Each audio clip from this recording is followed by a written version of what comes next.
آئین بالکل اجازت نہیں دیتا 90 دن کے آگے. ہم نے فیصلہ کیا ہے اور میں بڑا شکر گزار ہوں اپنے دونوں چیف منسٹرز کا کہ انہوں نے بالکل میرے ساتھ چلے ہیں، میرا ساتھ دیا ہے. ہم نے فیصلہ یہ کیا ہے کہ ہم اگلے جمعے کو، آج ہے ہفتہ، اگلے جمعے کو ہم دونوں پختونخوا کی اسمبلی ڈیزالو کر دیں گے اور پنجاب کی اسمبلی ڈیزالو کر دیں گے، اور اس کے بعد ہم الیکشن کی تیاری کریں گے. اور اس کے بعد ہماری جو 100 غالباً 23 سیٹیں ہیں اس وقت نیشنل اسمبلی میں، ہم وہاں جا کے نیشنل اسمبلی میں جا کے اسپیکر کے سامنے ہم وہاں کھڑے ہو کے کہیں گے کہ ہمارے ریزگنیشن ایکسیپٹ کرو. یہ ڈرامے نہ کرو کہ چن کے 8 جو انہوں نے پہلے ہمارے ساتھ کیا تھا، انہوں نے بجائے ہمارے باقی ریزگنیشنز ایکسیپٹ کرنے کے، انہوں نے 8 سیٹیں چنی. یہ جو بڑا کرپٹ یعنی مورلی کرپٹ الیکشن کمیشن ہے، اس نے نواز شریف کے ساتھ بیٹھ کے 8 سیٹیں چنی جو ہماری سب سے کمزور سیٹیں تھیں، جن میں بڑی کم مارجن سے ہم جیتے تھے، اور جدھر پی ڈی ایم کا ووٹ دگنا تھا ہمارے سے اس الیکشن کے اندر. اب یہ عوام دیکھیں کدھر آج ایک باشعور عوام ہے، بیداری آئی ہوئی ہے ہماری قوم میں.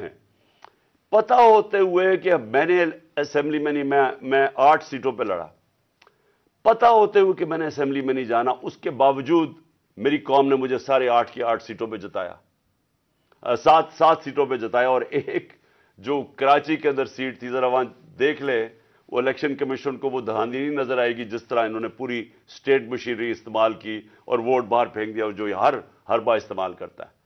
تو ہم نے یہ فیصلہ کر لیا ہے. میں اپنی قوم کو آخر میں صرف یہ کہنا چاہتا ہوں کہ دیکھیں، مایوسی گناہ ہے. آپ مایوس ہو کے گھر بیٹھ جائیں یا آپ باہر ٹکٹ لے کے کسی اور ملک میں چلے جائیں اور کوئی نوکری مل جائے، یہ میری نظر میں یہ ایک انسان اپنی جو ڈیوٹی ہے معاشرے کو، اس سے بھاگتا ہے.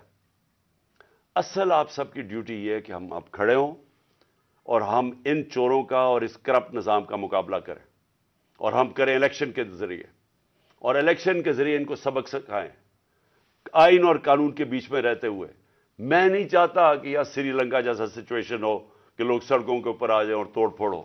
میں چاہتا ہوں کہ ہم الیکشن کے ذریعے ان کو شکست دیں، اور ان کو ایسی شکست دیں کہ یہ ہمیشہ کے لیے ان چوروں کا نام و نشان یہاں سے چلا جائے. اور وہ تب ہوگا جب آپ سب اس کو اپنی ذمہ داری لے کے نکلیں گے.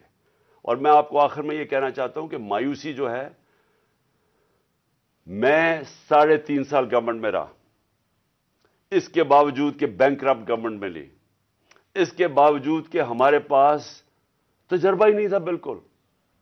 ہم پہلی دفعہ گورنمنٹ میں آئے تھے، ایک کے بعد دوسرا کرائسس تھا. صدی میں ایک دفعہ کرونا جیسا کرائسس آتا ہے، وہ اوپر سے آ گیا، 2 سال وہ رہا. اس کے باوجود پاکستان میں کسی گورنمنٹ نے، جس طرح میں نے کہا کہ جو ملٹری ڈکٹیٹرز کو تو امریکن ڈالرز ملے، ہمیں تو کوئی ڈالرز نہیں ملے. سب سے بہترین ہماری اکنامک پرفارمنس تھی. اس سب کے باوجود اب ہم سمجھ گئے ہیں. مجھے تیسرے اور چوتھے سال میں پوری سمجھ آ گئی کہ یہ گورنمنٹ چلتی کیسے ہے.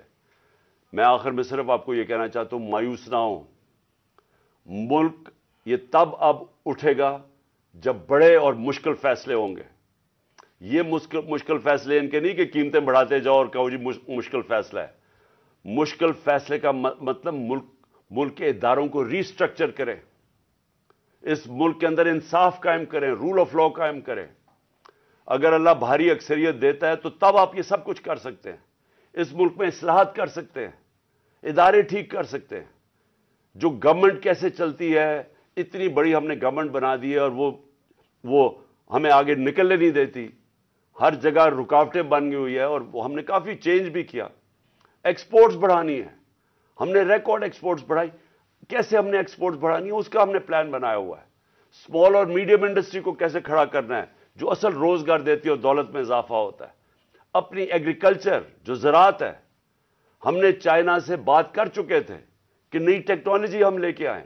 بدقسمتی سے کرونا کی وجہ سے 2 سال چائنا بند ہو گیا. وہ جو نئی ٹیکنالوجی سے ہم نے صرف اگر ہم وہ چھوڑے کہ جو چائنا کے اندر وہ پیداوار لیتے ہیں 1 ایکڑ سے، ہم اگر اپنی دگنی کر لیں تو اب یہ سمجھے کہ پاکستان کے اندر ایک انقلاب آ جائے گا۔